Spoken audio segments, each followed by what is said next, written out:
अंकित। टिटलागढ़ सहरर माउसी मंदिर निकट में टिटलागढ़ ब्राह्मण समाज स्थायी कार्यालय तथा सभागृह परशुराम भवन उद्घाटित हो जाइछि। टिटलागढ़ विधायक नवीन कुमार जैन मुख्य अतिथि भाव जोगदे आनुष्ठानिक भाव उद्घाटन करथिबा बेले पौराध्यक्षा ममता देवी जैन एवं टिटलागढ़ पौर परिषदर निर्वाही अधिकारी चंदन कुमार शतपथी सम्मानित अतिथि भाव जोग देथिले। टिटलागढ़ ब्राह्मण समाज पूर्वतन सभापति विश्वराम ठाकुर सुबोध कुमार दास को सभापतित्व में अनुष्ठित यह कार्यक्रम में संपादक सत्यव्रत पंडा परशुराम भवन संपर्क में विशद विवरणी देवा सह धन्यवाद अर्पण करथिले। प्रकाशयोग्य जे पूर्वतन मंत्री टुकुनी साहू एही भवन निर्माण पर स्थान निरूपण करी निज प्रचेष्टा मुख्यमंत्री स्वतंत्र सहायता पांठिरु 4 लाख टंका जोगाई देथिले। वर्तमान विधायक मध्य सही पांठिरु आउ 4 लाख टंका पई सुपारिश करछंती। एहा सहित ब्राह्मण परिवार और सहरर बहु बदान्य व्यक्तिଙ୍କ सहायतारे एही भव्य भवनर निर्माण होईछि। एही कार्यक्रम को सफल करिबारे टिटलागढ़ ब्राह्मण समाजर उपसभापति रामनारायण मिश्र, सह संपादक सुखदेव जोशी, कोषाध्यक्ष रामनाथ खमारी, कार्यकारिणी कमिटी सभ्य मीनाकेतन मिश्र, भक्त प्रसाद पुरोहित, बनमाली दास, मानस पाणी, अक्षय जोशी, जितेंद्र दास, पुनु दास, भूपति मिश्र, ब्रजेंद्र आचार्य प्रमुख सहयोग करथिले। एही अवसर में सेवक चरण दास को आध्यात्मिक पुस्तक ब्रह्म एकाखेरी पुस्तक उन्मोचित होइतिला। विधायक नवीन जैन निज खुशी रे बड़ कूलर प्रदान करने सहित 4टी पंखा देवे बोली कहिथिले। पवित्र विश्व प्रसिद्ध रथ यात्रा आज भगवान जगन्नाथ रथ रोड रास्ता आसब लोक श्रद्धालु को दर्शन देवे।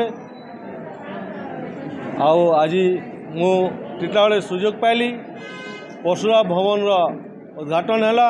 समस्त मो देवतुल्य पितृतुल्य समस्ते ब्राह्मण समाज आज ये आम एकत्रित ही आज आम भवन उद्घाटन कलु। यही पवित्र दिन में समस्त को अनेक अनेक शुभेच्छा अभिनंदन जनाऊँ मो अंचलवासी को।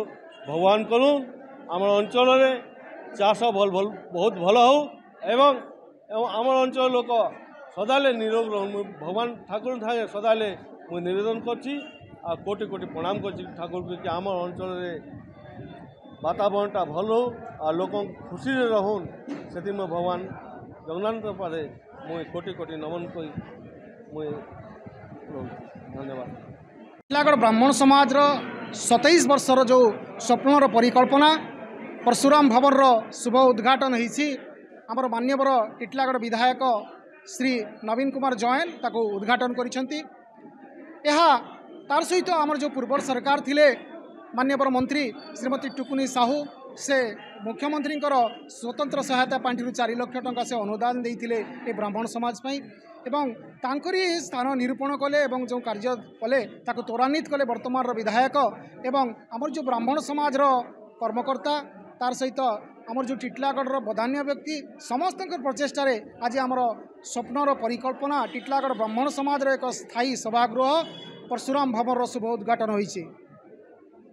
आमर जो ये परशुराम भवन निर्माण है से आमर जो अच्छा टिटलागढ़ प्रथम आम धन्यवाद दौचु आमर जो विधायिका पूर्वतन विधायिका तथा मंत्री श्रीमती टुकुनी साहू महोदय को, वर्तमान विधायक नवीन कुमार जैन महोदय को, तार सहित टिटलागढ़ विशिष्ट शिल्पपति एवं व्यवसायी आम जदि कहवा आमर दीपक कुमार साहू हेले, सत्यनारायण गुप्ता, तार सहित आमर जो टिटलागढ़ विपिन बिहारी सिन्हा, प्रकाश गोयल एवं डॉक्टर लीलाधर शर्मा आमर जो टिटलागढ़ ब्राह्मण समाज आमर जो कर्मकर्ता माने अछंती रामनारायण मिश्र, पतित पावन मिश्र एमाने सहयोग करी टिटलागढ़ किभଳି भाबरे ब्राह्मण समाज आहुरी उन्नति हो पारिबो, किभଳି भाबरे तार विभिन्न सामग्रिक विकास हो पारिबो सेति प्रचेष्टा करिसंती एवं तांकरी अवदान रे आजिर ए परशुराम भवन निर्माण होईछि सफल होईछि।